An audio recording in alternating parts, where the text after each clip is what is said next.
Je crois que je suis tombé sur le Dr House du Haut-Jura, ou pas. Si tu as suivi mes stories, tu as probablement vu que le 26 décembre, j'ai mis une photo où je suis à l'hôpital. Pourquoi? Eh bien parce que autant je peux me vanter de très peu tomber malade, autant j'ai une difficulté sur le dos et de temps en temps, une fois par an, 2 fois par an, il se contracte tellement que j'en ai mal. Alors ça passe au bout de quelques heures, sauf là. Donc comme je suis dans la douleur, c'est très facile de cibler ce qui ne va pas, donc je vais aux urgences dans l'espoir, dans l'attente qu'un médecin en fait me dise ce qui se passe. Alors qu'on soit d'accord, je suis extrêmement fan de l'idée, tu sais, d'un praticien, d'un médecin, peu importe, qui juste en te regardant ou en posant la main sur toi, arrive à déterminer ce que tu as. Ça me fait toujours penser un petit peu à ces vieux films chinois où le maître de kung-fu en fait, il fait aussi de la médecine. Voilà, ça me rappelle à ça et j'adore cette idée-là. Bref, le médecin arrive, me pose 2 ou 3 questions. Est-ce que j'ai eu des chocs? Est-ce que je suis tombé? Est-ce que j'ai porté des charges lourdes? Non. Où est-ce que vous avez mal? Donc je lui dis dans le dos ou sur les côtes. Il me dit le dos ou les côtes? Les deux mon capitaine, on a des côtes dans le dos. Bref, il va pour mettre son doigt, je lui montre où c'est, il va pour mettre son doigt pour appuyer dessus, je sais pas, palper. Et en fait, à peine il me touche, je me cambre parce que j'ai eu peur qu'il me fasse mal. Comme quoi la peur, hein. Et donc je me crispe et là la grosse douleur, j'en fais une grimace tellement j'ai mal, tellement je suis crispé, ça me fait mal.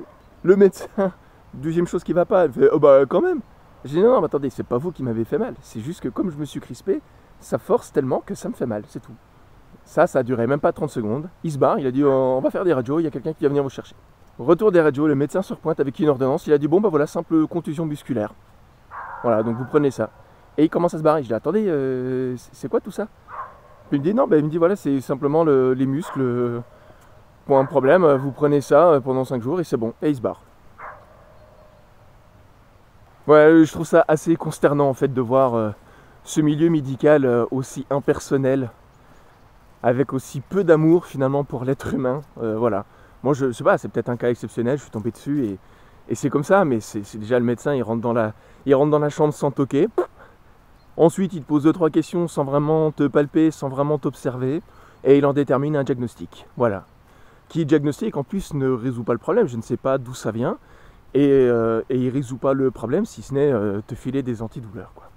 Voilà pourquoi je me tourne un petit peu plus vers des thérapies alternatives comme la médecine traditionnelle chinoise, où tu as un diagnostic assez long. En fait, on va t'observer tes yeux, ta langue, on va te poser des questions sur tes urines, tes selles, on va voir ton système dans son ensemble, essayer de comprendre d'où peut venir le déséquilibre, et à la limite après tu es rééquilibré. En fait, je trouve ça vachement plus humain en fait de se poser la bonne question de d'où vient ton déséquilibre.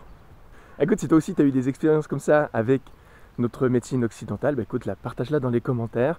Et puis si jamais tu voudrais que je fasse une vidéo, que je te partage, que je te fasse un état des lieux de mon état de santé global, qu'est-ce que j'appelle la santé, qu'est-ce qui se passe dans ma vie et pourquoi le Qigong répond à ces besoins-là. Et écoute, like cette vidéo, mets en commentaire aussi si tu veux que je fasse une telle vidéo. Voilà, écoute, sur ce, garde l'esprit ouvert, prends soin de toi et puis à très bientôt. Ciao, ciao.